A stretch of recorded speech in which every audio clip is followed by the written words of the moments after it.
Bonjour, aujourd'hui nous allons réaliser des pains au lait au chocolat, ce que dans le commerce ils appellent les pitchs. Donc on va faire une grosse quantité, comme je compte en emmener au travail. Donc on va faire 1 kg de farine. Ensuite, il nous faudra 600 g de lait. Nous utiliserons 60 g de sucre. Donc 60 g de sucre, si je faisais un pain au lait sans le chocolat, je mettrais le double. Je mettrais 120 g de sucre. Peut-être un petit poil moins parce que j'aime bien diminuer les quantités de sucre. Mais comme là il y a du chocolat, je préfère diviser par deux, que ce soit pas trop écœurant. Ensuite on utilisera du beurre. Donc on en utilisera 200 g. Il nous faudra de la levure fraîche. Alors pareil, la levure fraîche, donc ça c'est de la levure de boulanger. Je vais en utiliser 30 g. Si j'utilisais de la levure déshydratée, j'en utiliserais la moitié. Ce qui fait 15 g. Ensuite, on va mettre du sel. On en mettra 18 g. Donc la plupart des recettes, en général, c'est 18 g au kilo de farine au niveau du sel. Pour mes chocolats, donc je vais utiliser des petites barres à pain au chocolat. Parce que j'en ai plein et ça m'arrange. Mais sinon, on pourrait utiliser du Milka aussi. On mettrait une petite cuillère de Milka. Ce qui est aussi sympa, ou alors on peut prendre des tablettes classiques de chocolat. Donc j'évite le Nutella à cause de l'huile de palme, je préfère favoriser le Milka, qui en plus a un très très bon parfum. Donc pour commencer, dans ma farine, je vais mettre mon sel, mon sucre, et la levure, je la mets à l'autre bout, qu'elle touche ni le sel ni le sucre. Voilà. Même si ça reste pas très longtemps, on évite de mettre en contact la levure, le sel et le sucre. Les premiers ingrédients, je referme mon batteur. Je vais commencer à le mettre en route tout doucement.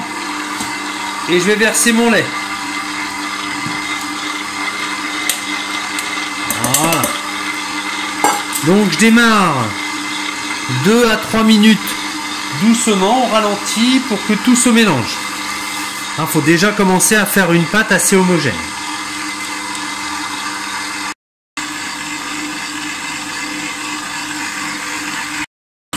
Voilà, ça fait 2-3 minutes que le pétrissage a démarré. Donc j'ai une boule unique.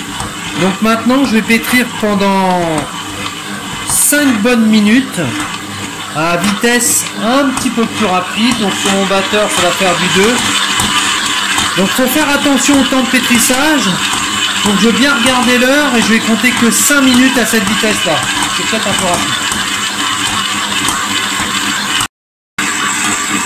Voilà, je suis à 4 minutes de pétrissage. Maintenant je vais le mettre au ralenti. Et je vais ajouter le beurre le beurre ramolli.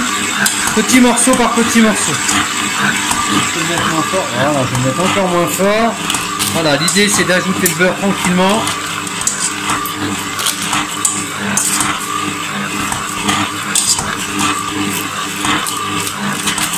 Que le beurre vienne bien s'incorporer dans mon mélange. Là, j'hésite pas à corner pour ramener un petit peu le beurre à l'intérieur. Voilà. Je crois que je suis à la limite de capacité de mon robot. C'est vendu pour des kilos, mais ça fera 2 kilos de matière première. Je crois que ce sera pas mal. Il fait déjà un petit bruit qu'il faisait pas avant. Donc vous voyez, ma pâte elle commence à s'abaisser un petit peu, à être un petit peu plus souple. Voilà. Tout doucement je vais accélérer un petit peu. Une fois que ce sera incorporé, le but ce sera de mélanger. Donc une fois que ce sera incorporé, je devrais battre ma pâte environ 5 minutes. Le pétrissage pour les petites pâtes comme ça fait un total de 10 minutes.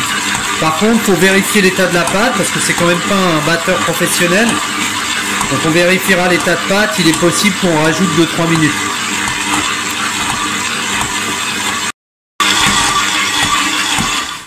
Voilà, je suis à 5 minutes. Donc comme je disais, on va regarder un peu la pâte. Vous voyez, elle est un peu plus souple qu'elle n'était. Et maintenant, on va regarder si elle a un petit peu d'élasticité. Oh bah là, elle a rien du tout. Oh la vache. Donc là, il faut lui rajouter quelques minutes. Hein, normalement, ça doit faire, je vous montrerai, comme un petit ballon de baudruche qui s'étend. Hein, mais c'est pas encore le cas. Donc là, je vais lui rajouter 2-3 bonnes minutes. Et pareil, à la même vitesse, pour qu'elle puisse travailler. Voilà, on va regarder un petit peu comment est notre pâte. Donc même principe, un petit peu de farine sur mes doigts. Elle est quand même assez ferme, ce qui est pas mal. Et on vient de l'étirer. Vous voyez, voilà. Hein, l'idée c'est de faire hop un petit ballon quand on étire la pâte. Voilà, là il est pas mal mon réseau. Hein, et c'est là, quand on arrive à avoir comme un petit ballon de baudruche quand on étire la pâte, hein, c'est bon signe. Donc là ma pâte elle est prête. Je vais la bouler un petit peu et je vais la laisser pointer au moins 1 heure. Alors je vais fleurer légèrement le fond de mon cul de poule. Ensuite, alors mon bol, je gratte bien tout le tour et j'essaie vraiment de le racler au fond de façon à en faire qu'une boule. Tac, tac. Je l'attrape. Et je le mets dans mon petit cul. Voilà. Donc là, la pâte, elle colle quand même pas mal, ce qui est normal. Hein. Hein, il va falloir qu'elle se détende. Détende. Donc là, ma pâte, alors je vais mettre un tout petit peu de farine sur mes doigts. C'est pas toujours le top d'en mettre de trop parce qu'on pèse. Et si on rajoute plein de farine, bah, ça pète un peu les quantités. Donc je viens chercher le bord, je l'étire et je viens le ramener vers le centre. Le bord, je ramène vers le centre. Le bord, je ramène vers le centre. Voilà. Voilà. Tac, de façon à faire une petite boule. Tac, je ramène bien vers le centre. Donc là, j'ai ma petite boule. Voilà. Je la mets bien ici. Voilà. Et là, je vais le laisser pointer au moins 1 heure. Hein, chez moi, j'ai 20 degrés. Donc c'est quand même moins chaud que dans un labo. Donc je vais vraiment la laisser reposer, qu'elle monte un petit peu. J'y touche plus pendant 1 heure. On verra comment elle est. Peut-être qu'on rajoutera un petit peu si vraiment elle n'a pas poussé. Donc vraiment, cette petite partie de pointage, ça va dépendre de la température ambiante qu'on a.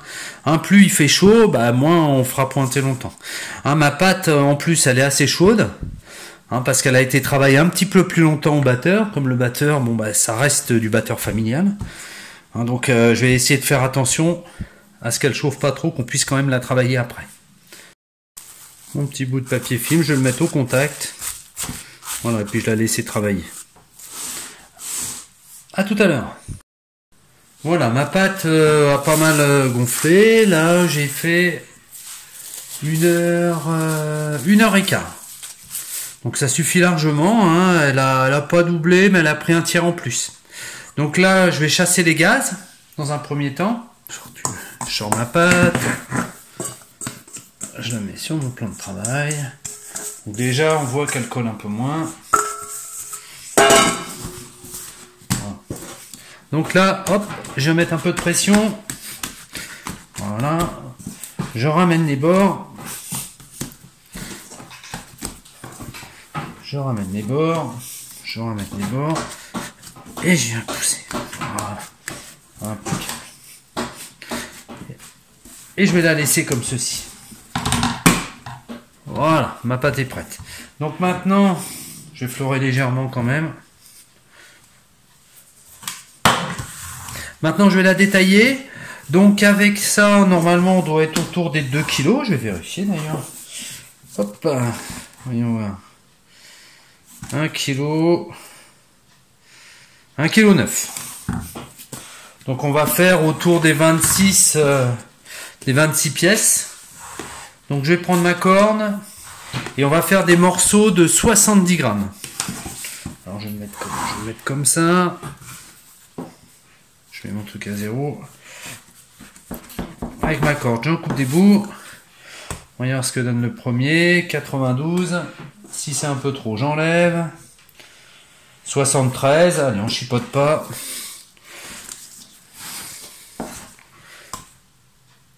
73. Voilà. Quand il y a 2-3 grammes, hein, on essaie de... En 78, j'ai enlevé un petit peu. « 69, allez, c'est bien. Bon chiffre. « 78. Décidément. Voilà, 70 piles. Voilà, je coupe tous mes morceaux. On va voir ce que ça donne à la fin. Mes mailles pesées. Donc là, j'ai fait 26 morceaux. Donc je suis parti avec 1 kg de farine et j'ai fait 26 morceaux. Je farine un tout petit peu mes mains. Et donc maintenant, je vais les bouler. Alors pour les bouler, je vais me mettre là, on sera peut-être mieux. Alors, je prends mon morceau, je le plie, je le replie, je le replie. Le dessus, le plus joli, je le mets à l'intérieur de la main, je rentre mon pouce, et ici je viens faire un petit cercle. Enfin, une petite boule. Je viens tourner, et je la serre un petit peu, qu'elle prenne un peu de corps. Voilà. Une fois que ma boule est prête, je vais la poser là. Hop, j'en prends une autre. Ici, ici, ici, je resserre. Je mets à l'intérieur de ma main, avec mon pouce, je serre bien l'ensemble, et j'ai un boulet. Ok.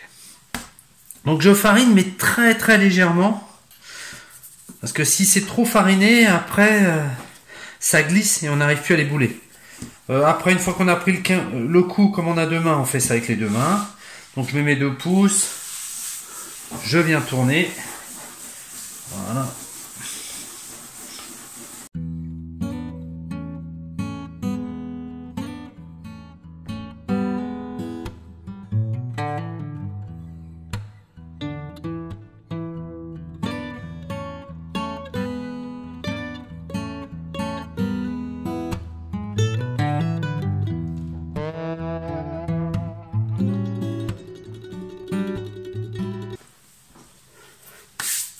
Impeccable, j'ai fait toutes mes boules. Voilà, donc moi là, mon objectif, ça va être de les préparer et de les faire cuire demain matin. Donc ce que je vais faire, je vais les mettre en forme et je vais les bloquer au frigo. Et 1 heure ou 2 heures avant, je les sortirai pour les faire pousser en comptant 15 minutes de cuisson par la suite. Et puis au moins 15 minutes pour que ça refroidisse avant de pouvoir les transporter. Donc là, pour pas être embêté que ça colle sur mon rouleau, je fleure légèrement mes pâtons. Donc là, c'est pas grave, hein, ça changera pas mes proportions, hein, c'est juste pour pas que ça colle. Donc je prends un petit morceau. Avec mon rouleau, je l'écrase, je roule un peu. Voilà. Donc là, l'objectif, c'est de mettre des petits bâtons de chocolat. Je vais le faire un petit peu plus grand. Voilà. Voilà, ma taille est bonne. Et je vais mettre au moins 2 petits bâtons de chocolat. Ils sont de plus en plus petits, les bâtons de chocolat. Hein, c'est bizarre. Hein. Voilà, je roule bien. Je plie dessous. Dessous. Voilà. Je serre. Et ma pliure, elle doit être sur le dessous. Hop, je lui donne une forme. Voilà, voilà.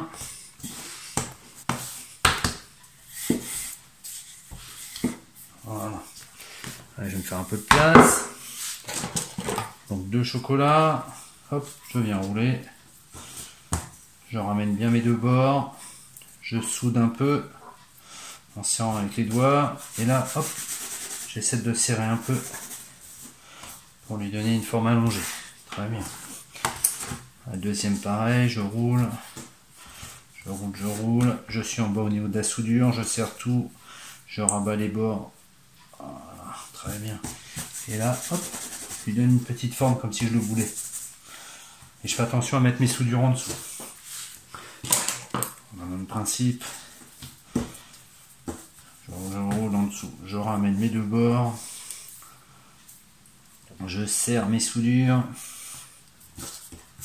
Je retourne. Hop, je boule un peu. Alors, ma soudure, voilà. Je fais attention à bien mettre ma soudure en dessous. Hein, comme j'ai une grosse soudure en plus, ce serait pas joli. Donc au frigo, la pousse elle est bloquée, mais elle est bloquée à moitié. Hein, ça poussera un tout petit peu quand même au frigo. Hein. Et selon la température qu'on a à la maison, on peut les sortir 2 heures, 3 heures avant pour que ça pousse gentiment. Donc je vais quand même mettre ce que j'ai fait sur plaque. Donc j'ai une petite plaque.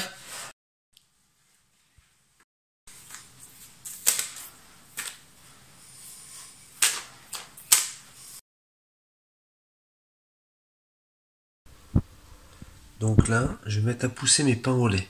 Pour que ça aille un petit peu plus vite, je vais mettre une casserole d'eau chaude au fond de mon four et je vais mettre mes pains au lait dans le four. Et tout doucement, je vais les laisser pousser. Alors j'ai une partie de mes pains au lait qui sont déjà poussés. Donc je vais les dorer une dernière fois. Et je vais allumer mon four à 160 degrés. Et la cuisson, ce sera, alors là quand je mets ma dorure, j'y vais doucement du bout de pinceau pour pas les faire redescendre, pas les abîmer. Là mon but c'est d'en mettre partout et d'avoir une belle couleur. Pour ma cuisson, donc je disais 160 degrés et on sera sur 15 minutes de cuisson. Donc pareil, ça dépend un petit peu des fours, des fois c'est un petit peu plus ou un petit peu moins, mais on est vraiment autour des 15 minutes. On se fiera à la couleur du produit, qu'il soit bien doré et tout joli.